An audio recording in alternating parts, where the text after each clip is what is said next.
गोपीचंद पडळकर यांचे विधानसभा सदस्यत्व रद्द करण्याची भीमशक्तीची मागणी। सांगली या ठिकाणी हिंदू आक्रोश सभेमध्ये महाराष्ट्राचे विधानसभा सदस्य गोपीचंद पडळकर यांनी या देशातील ख्रिश्चन धर्माच्या लोकांना जर ठार मारले तर धर्मगुरूंना ठार मारले तर ठार मारणाऱ्याला अनुक्रमे 5 लाख व 11 लाख अशा पद्धतीने मी बक्षीस देऊ इच्छितो। अशा पद्धतीने अतिखालच्या प्रतीला जाऊन ख्रिश्चन धर्मावर टीका टिप्पणी करून त्यांना ठार मारणं व जीवे मारण्याची धमकी देणं ही बाब एका पुरोगामी महाराष्ट्रातील विधानसभा सदस्य यांच्या तोंडून अशा पद्धतीने वक्तव्य येणं म्हणजे महाराष्ट्रामध्ये हुकुमशाहीची नांदी आहे की काय अशी शंका या ठिकाणी निर्माण होते। आणि म्हणूनच अशा या निंदनीय वक्तव्याचा आणि धमकीचा भीमशक्ती सामाजिक संघटनेच्या वतीने तीव्र निषेध व्यक्त करत असून त्यांचे विधानसभा सदस्यत्व रद्द करण्यात यावे अशी मागणी भीमशक्ती सामाजिक संघटनेच्या वतीने जिल्हाधिकारी कार्यालयातील त्यांचे प्रतिनिधी तहसीलदार पारके साहेब यांना निवेदन देण्यात आले।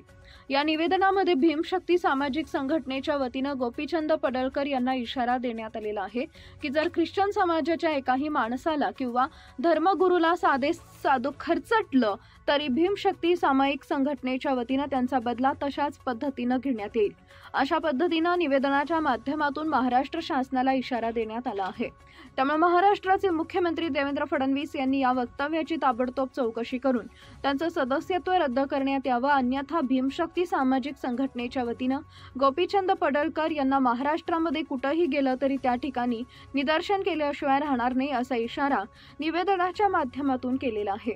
त्यांनी ज्या ऋतुजा कांबळे हिचा आत्महत्याच्या कारणावरून झालेला मृत्यू यांचा वेगळा अर्थ लावून धर्मांतरावरून तिचा खेळ झाला आणि त्याला जबाबदार ख्रिश्चन समाज आहे आणि त्याचे धर्मगुरू आहेत असा खोटा प्रचार करून ख्रिश्चन समाजाची बदनामी करण्याचा प्रयत्न गोपीचंद पडळकर करत आहेत। भीमशक्तीचे असं म्हणणं आहे ऋतुजा कांबळेची जी आत्महत्या झाली किंवा तिचा जो मृत्यू झाला त्याची CID, CBI किंवा SIT कोणत्याही संस्थेमार्फत चौकशी करण्यात यावी अशा पद्धतीने भीमशक्तीच्या वतीने निवेदनामध्ये मागणी केलेली आहे।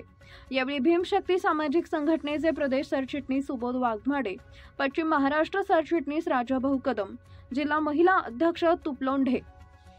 शहराध्यक्ष ज्योतिताई गायकवाड, मनोज लोंढे शहर कार्याध्यक्ष तसेच पश्चिम महाराष्ट्र उपाध्यक्ष मेजर साबळे, KM कांबळे, इब्राहिम शेख, समीर मुजावर, विक्रम वाघमारे, नागेश गायकवाड, शोभाताई बॉम्बे, मुमताज तांबोळी, अनिता भालेराव, मारताताई इत्यादी प्रमुख पदाधिकारी उपस्थित होते।